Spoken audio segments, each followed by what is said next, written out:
4 October 1977 એક ઐતિહાસિક દિવસ હતો જ્યારે અટલ બિહારી વાજપેયી સંયુક્ત રાષ્ટ્રમાં હિન્દીમાં ભાષણ આપીને ઇતિહાસ રચ્યો. તે સમયે દેશમાં મોરારજી દેસાઈના નેતૃત્વમાં જનતા પાર્ટીની સરકાર હતી અને વાજપેયીજી વિદેશ મંત્રી તરીકે કામ કરતા હતા. સંયુક્ત રાષ્ટ્ર મહાસભામાં આ તેમનું પ્રથમ સંબોધન હતું અને તેમને આ ઐતિહાસિક સંબોધન હિન્દીમાં કરવાનું નક્કી કર્યું. યુનાઇટેડ નેશન જનરલ એસેમ્બલીમાં તે દિવસે ઇતિહાસ રચાયો હતો કારણ કે પ્રથમ વખત વૈશ્વિક નેતાઓની સામે હિન્દી સંભળવાની હતી. તેઓ પ્રથમ એવા નેતા હતા જેમને સંયુક્ત રાષ્ટ્રમાં હિન્દીમાં ભાષણ આપ્યું હતું. ભારતની સત્તાવાર ભાષા પ્રથમ વખત આંતરરાષ્ટ્રીય મંચ ઉપર સત્તાવાર રીતે સાંભળવામાં આવી હતી. તેમના ભાષણ પછી દેશ અને વિશ્વમાં પ્રતિનિધિઓએ તેમનું તાળીઓના ગડગડાટથી સ્વાગત કર્યું. અટલ બિહારી વાજપેયીએ પોતાના ભાષણમાં પરમાણુ નિશસ્ત્રીકરણ, આતંકવાદ જેવા અનેક ગંભીર મુદ્દાઓ ઉઠાવ્યા હતા. તેમનું ભાષણ હિન્દીના કારણે જ ઐતિહાસિક બન્યું હતું. બાબા હરભજન સિંહનું અવસાન 4 ઓક્ટોબર 1968ના રોજ થયું. તેઓ ભારતીય સેનાના બહાદુર સૈનિક હતા. તેમનો જન્મ પાકિસ્તાનના પંજાબમાં થયો હતો. ભારતીય સેનાના સૈનિકો તેમને નાથુલાના હીરો તરીકે પણ યાદ કરે છે. તેમના માનમાં એક મંદિર પણ બનાવવામાં આવ્યું છે. હરભજન સિંહ 1966માં ભારતીય સેનાની પંજાબ રેજિમેન્ટમાં સૈનિક તરીકે જોડાયા. આ પછી તેઓ 1968માં 23મી પંજાબ રેજિમેન્ટ સાથે પૂર્વ સિક્કિમમાં પોસ્ટ થયા. 4 ઓક્ટોબર 1968ના રોજ ખચ્ચરનો કાફલો લઈ જતી વખતે તે નાથુલા પાસે પગ લપસી ગયો હતો અને તે ખીણમાં પડીને મૃત્યુ પામ્યા. પાણીનો જોરદાર પ્રવાહ તેમના શરીરને વહી ગયો. તે સમયે તેમની ઉંમર માત્ર 22 વર્ષની હતી. આ પછી તેમના જીવતા પાર્ટનરને સપનું આવ્યું જેમાં હરભજન સિંહે પોતે જ તેમની ડેડ બોડીનું લોકેશન જણાવ્યું હતું. બીજા દિવસે સાથીદારોએ તે જગ્યાએ જઈને જોયું તો મૃતદેહ મળ્યો હતો. ત્યારબાદ તેના સંપૂર્ણ રાજ્યમાં સન્માન સાથે અંતિમ સંસ્કાર કરવામાં આવ્યા. એવું માનવામાં આવે છે કે તે દિવસથી જ જ્યારે પણ ભારતીય સૈનિકો સરહદ ઉપર પેટ્રોલિંગમાં સહેજ પણ બેદરકારી દર્શાવે છે ત્યારે તેમને અદ્રશ્ય થપ્પડ લાગે છે. જે બાદ તેમને બાબાનું બિરુદ આપવામાં આવ્યું અને તેમના નામ ઉપર એક મંદિર બનાવવામાં આવ્યું. એવું કહેવામાં આવે છે કે તેમના મૃત્યુ પછી પણ બાબા હરભજન સિંહ તેમની ફરજ બજાવી રહ્યા છે અને તેમના સપનામાં તેમના સાથીઓને ચીનની તમામ ગતિવિધિની માહિતી આપી રહ્યા છે. 4 ઓક્ટોબર 1884ના રોજ આચાર્ય રામચંદ્ર શુક્લનો જન્મ ઉત્તર પ્રદેશના બસ્તી જિલ્લામાં થયો.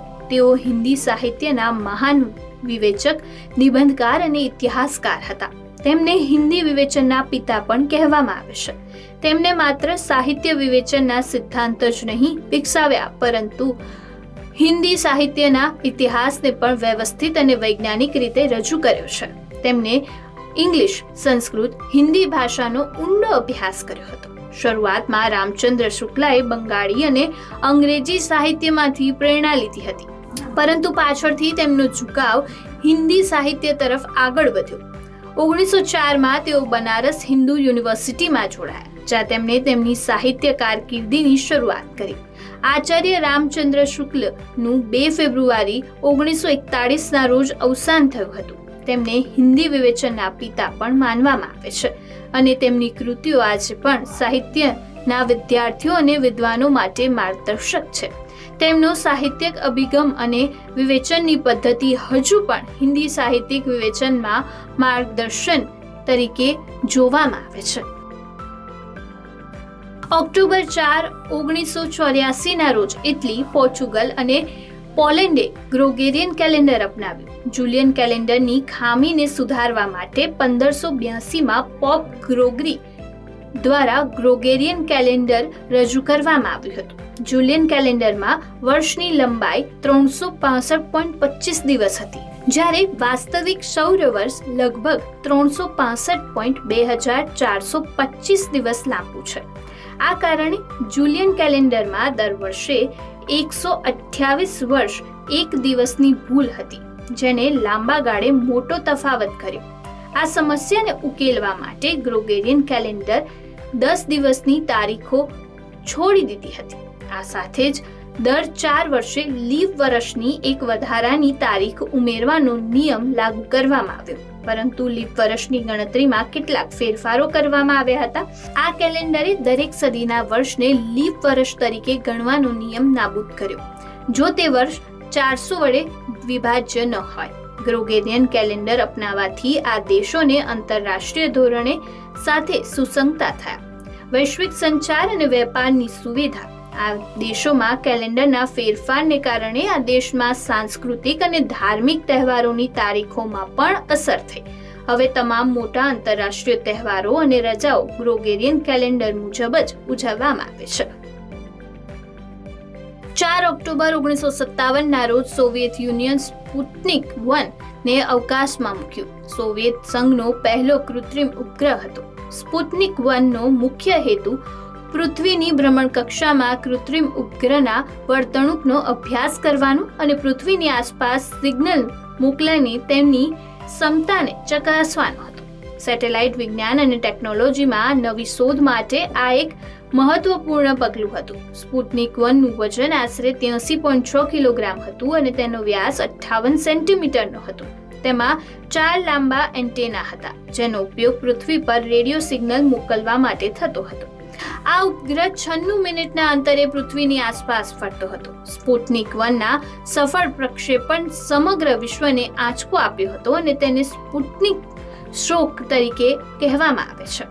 આનાથી અવકાશ સંશોધનમાં સોવિયત યુનિયનની અગ્રણી સ્થિતિ પ્રકાશિત થઈ અને અમેરિકા સહિત અન્ય દેશોને અવકાશ સંશોધન તરફ ઝડપથી આગળ વધવામાં પ્રેરણા મળી હતી. વિશ્વ પશુ દિવસ દર વર્ષે 4 ઓક્ટોબરે ઉજવવામાં આવે છે. તેનો ઉદ્દેશ્ય તમામ પ્રાણીઓના અધિકારો, સુખાકારી અને સંરક્ષણ વિશે જાગૃતિ ફેલાવવાનો છે. આ દિવસની ઉજવણીનો મુખ્ય ઉદ્દેશ્ય પ્રાણીઓ પ્રત્યે લોકોના વર્તનમાં પરિવર્તન લાવવાનો અને તેમના સંરક્ષણ માટે નક્કર પગલાં લેવાનો છે. આ દિવસે ખાસ કરીને પ્રાણીઓના અધિકારો, તેમના પ્રત્યે દયા અને તેમના સ્વાસ્થ્ય અને સલામતના વાતાવરણને પ્રદાન કરવા ઉપર ભાર મૂકવામાં આવે છે. 1931માં ઇટાલિયનના ફ્લોરેન્સ ખાતે પર્યાવરણ પરિષદ દરમિયાન વિશ્વ પશુ દિવસની શરૂઆત થઈ હતી. લુપ્તપ્રાય પ્રાણીઓની પ્રજાતિની દુર્દશા વિશે જાગૃતિ ફેલાવવા માટે આ પરિષદમાં આ દિવસની ઉજવણી કરવાનો વિચાર રજૂ કરવામાં આવ્યો હતો.